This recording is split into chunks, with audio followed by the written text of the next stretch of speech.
Hi folks, Tiggles from Chalgyr's Game Room here, and today we're going to chat about Mechwarrior 5 Clans, but first I'd like to thank Piranha Games for providing a Steam key for the purpose of this review. Mechwarrior 5 Clans is a return to the Clans of Mechwarrior, the first in 30 years. Lead your star of Mechwarriors in an expansive 30-plus hour campaign across multiple diverse planets and a wide range of mission types. Fans of the franchise will feel right at home with their mechs with Mechwarrior 5 Clans, as the strategic yet pulse-pounding combat pits you against the enemies of Clan Smoke Jaguar.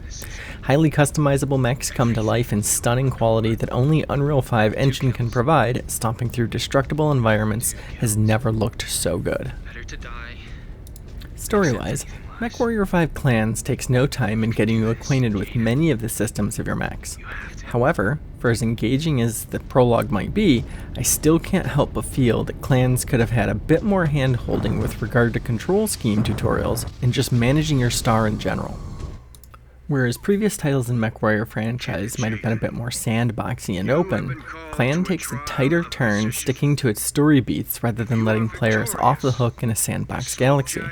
While I'm a huge fan of sandbox games, especially those that allow you to stomp around in 50-ton mechs, destroying everything in sight, I found that I was quite engaged throughout the 30 or so hour campaign. Sure, there are periods where I was bored or simply wanted to get past a particular mission at all costs. A number of mid-game missions just feel like they drag on or have massive difficulty spikes. A diligent and good Mechwarrior will likely be able to beat the campaign in about 22 to 23 hours, but the average player will likely take closer to 30 hours, with completionists roughly expecting a 40 or so hour campaign playthrough.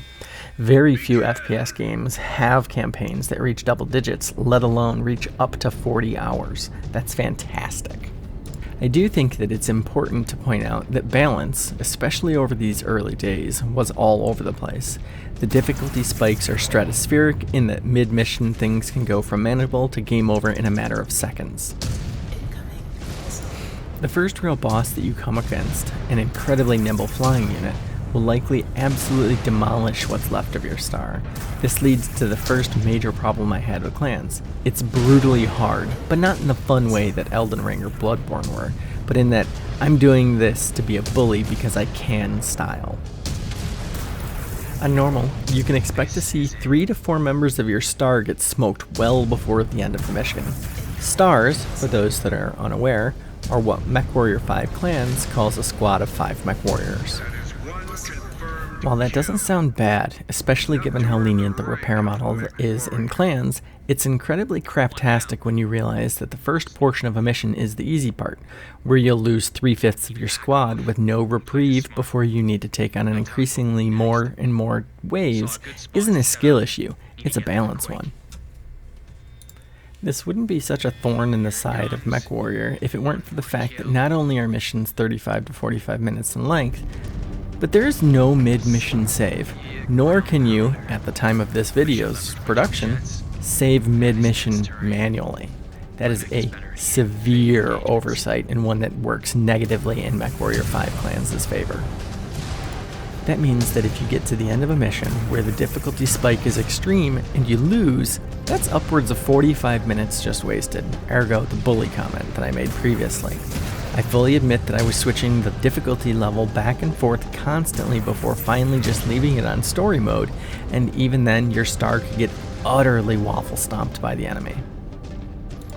Combat balance is my biggest gripe in Mechwarrior 5 Clans, as it makes the game unfun. It's hard to enjoy a power fantasy in such a rich universe when all it takes is a couple of tanks and a helicopter and your mech is screwed.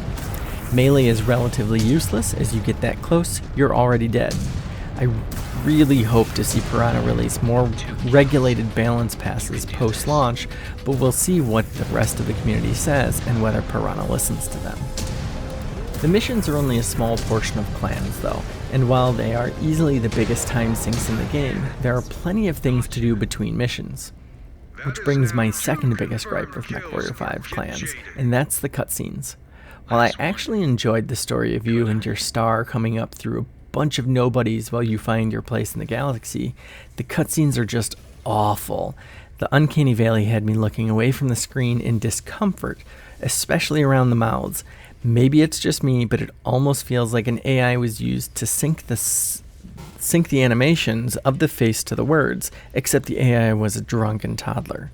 The only recent games I've seen lately that have had more uncomfortable animation work was the abomination that is Homeworld 3. The shame is that the drama of the story and the top-tier voice acting are really truly something to pay attention to.